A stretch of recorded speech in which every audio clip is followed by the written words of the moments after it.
Mr. Speaker, I rise today to share with you stories of real people from Colorado and their own travails in our health care system who want me to share with you their reasons for passing health care reform. I want to share with you a story that Linda from Broomfield, Colorado, shared with me last week. Linda's story isn't about her, it's about a friend of hers. A friend of hers is a good, hardworking 22-year-old. Her friend is working 2 jobs. She recently quit a 3rd job because she couldn't do it anymore. Her friend makes too much to qualify for government assistance, but not enough to afford to pay for health care insurance, which she doesn't receive through her work as a waiter and a barber.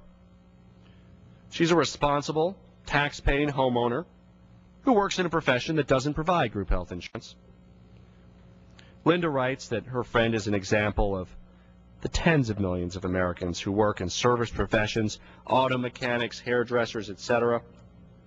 We rely on these folks, Linda writes, but they are really stuck.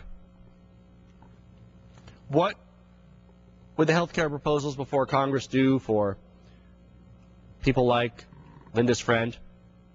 Based on income levels, up to, it's being negotiated, 300% to 400% of the poverty level.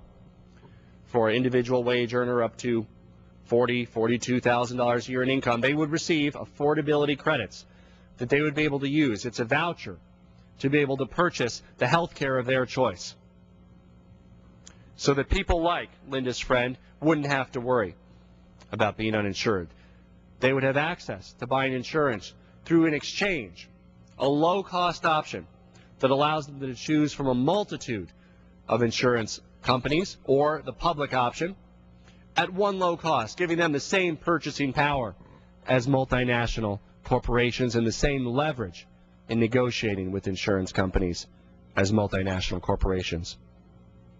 Linda's friend is a good American, and there's millions of Americans in that same situation, working 1 job, 2 jobs, 3 jobs, not getting covered through work, unattainable cost of coverage on their own.